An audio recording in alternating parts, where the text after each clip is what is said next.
Oke, kali ini saya akan menunjukkan bagaimana caranya menjawab tugas atau mengerjakan tugas yang ada di Edmodo. Pertama, pasti kita harus masuk Edmodo. Misalkan ini saya akan berperan sebagai seorang siswa. Oke, kita masuk ke Edmodo. Kemudian di sini kita bisa melihat di aktivitas terkini dan kelas saya. Kalau aktivitas terkini adalah pasti semua kelas akan muncul di aktivitas terkini. Misalkan kelas kita berbeda-beda. Ada kelas dari guru A, guru B, guru C, atau mapel A, mapel B, mapel C, semuanya akan muncul di sini. Sedangkan kalau misalkan spesifik kelasnya, kita masuk ke kelas saya. Nah, sebagai contoh, saya akan masuk lihat ke editing KineMaster. Nah, di sini gurunya sudah mengupload atau sudah memberikan tugas. Di sini ada tugas yang judulnya uji coba dan ada keterangannya kerjakan dengan baik dan benar. Nah, cara pengerjaannya gimana? Bukan lewat komentar. Kalau lewat komentar biasanya untuk menyikapi materi misalkan. Oke, pertama cara jawab tugasnya yang harus kita lakukan adalah klik lihat tugas. Di sini ada perintahnya dan ada tanggal berakhirnya kapan dikerjakan. Di sini ada keterangan berakhir pada hari ini pada pukul 9 PM atau 9 malam. Jadi kalau lebih dari jam 9 malam kita nggak akan bisa mengerjakan tugas ini. Nah, di sini instruksinya kerjakan dengan baik dan benar. Kemudian ada lampiran. Lampirannya bermacam-macam ya. Kalau misalkan si gurunya melampirkan itu file, maka kita harus lihat filenya. Kita harus lihat isi filenya apa. Misalkan di sini saya contohkan, di sini ada isi filenya atau yang dilampirkan ada gambar. Kita klik gambarnya, kita bisa klik gambarnya. Nah, ini contohnya. Ada assignment yang isinya seperti ini. Seorang penjaga keamanan sekolah bekerja dengan rajin dan tanpa mengeluh. Ia bekerja hanya. Silakan Anda catat terlebih dahulu. Kalau misalkan file bisa juga Anda ini terlebih dahulu.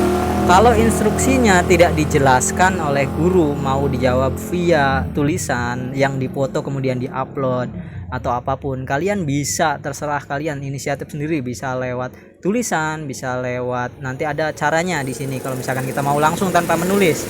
Sebagai contoh di sini kita akan jawab soal nomor 1 itu misalkan A, setuju. Kemudian soal nomor 2 kita jawab misalkan E. Soal nomor 3 misalkan kita jawab A juga. Kemudian soal nomor 4 misalkan kita jawab E juga. Soal nomor 5 misalkan kita jawab B. Kemudian di situ ada alasan. Artinya setiap kali kita menjawab soal, selain ada A, B, C, opsi jawabannya apa, kita juga harus menyertakan alasannya. Oke, sampai sini kita back. Di sini lampirannya kita sudah buka. Caranya kita jawab dengan klik kumpulkan penugasan. Dari kumpulkan penugasan, kemudian yang mengumpulkan di sini ketik tanggapannya apa.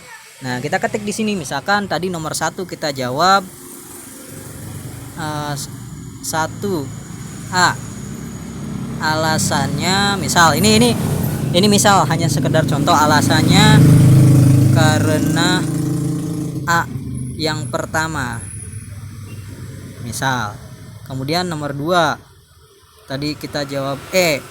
Jadi kalian silakan catat dulu jawabannya apa, kemudian sertakan di sini 2 alasannya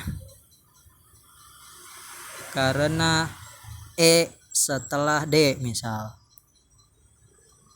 Kemudian 3 jawabannya A,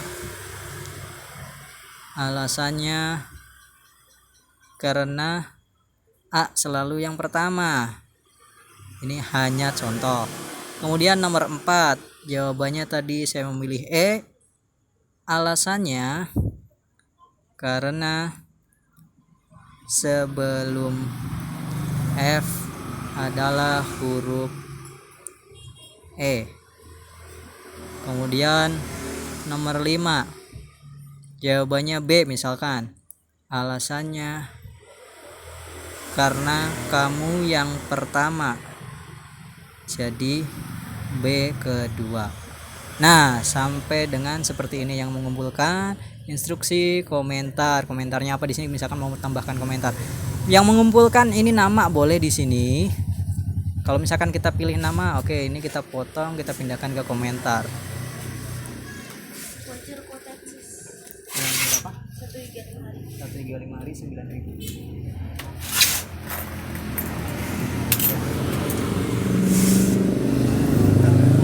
Kalau komentar nanti jawabannya akan muncul di komentar. Oke, berarti kita beri di sini yang mengumpulkan, kita tadi sudah jawab di sini, kemudian klik sisipkan. Ini klik sisipkan ini fungsinya adalah untuk misalkan jawaban kita ditulis. Nah, karena apa? Alasan-alasannya itu sebelumnya kita ditulis terlebih dahulu. Bisa juga dengan seperti ini. Misalkan saya pilih ambil foto atau video baru. Gambar atau foto. Iya. Kemudian kita foto nih jawaban kitanya. Seperti ini. Misal kita sudah jawab di selembar kertas. Nah, ini. Nomor 1, nomor 2, nomor 3. 1, 2, 3, 4, 5. Boleh seperti ini juga. Foto.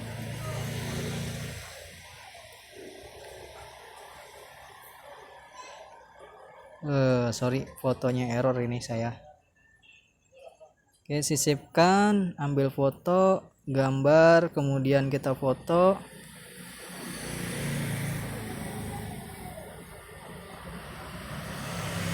Lemot bro. Oke, semisal seperti itu, atau misalkan saya foto terlebih dahulu. Sorry tadi nggak bisa jalan ya. Oke, kita udah foto, kemudian kita bisa sisipkan ya. Sisipkan, ambil pilih dari galeri tadi yang sudah kita foto barusan ya. Galeri album terkini, sorry. Pilih dari galeri, gambar, galeri. Ini jawaban kita tadi. Putar, oke, gunakan. Oke, seperti ini. Misalkan kita jawab lewat foto. Kalau misalkan kita jawabnya hanya tulisan, silakan hanya tulis aja di sini di bagian ini ya. Instruksi itu instruksi dari si gurunya, nanti akan muncul seperti ini. Kemudian komentar itu nanti ketika kalian jawab di komentar ini, kliknya nanti akan muncul ke postingan. Jadi yang kita perlu lakukan adalah di bagian ini yang mengumpulkan. Sudah sampai dengan sini, kita klik kirim. Nah, artinya sini sampai dengan di sini kita sudah mengerjakan tugas assignment atau penugasan. Misalkan kita buka lagi, bisa atau tidak Pak? Kita buka lagi, lihat tugas. Nah, kumpulkan penugasan, lihat bisa atau tidak? Bisa. Tapi di sini ada keterangan. Di sini kita hasil jawaban kita atau hasil jawaban siswa itu masih terlampir di sini. Dan nilai tidak dinilai karena guru belum menilai. Jadi sampai dengan di sini kita sudah mengirim tugas, artinya kita tinggal menunggu hasil penilaian tugas dari gurunya. Artinya sampai dengan di sini kita hanya tinggal menunggu gurunya memberikan nilai. Oke, sampai dengan di sini penjelasan tentang bagaimana cara menjawab soal penugasan atau assignment di Edmodo untuk siswa. Oke, terima kasih. Kurang lebihnya mohon maaf. Sampai ketemu di contoh cara menjawab yang lainnya.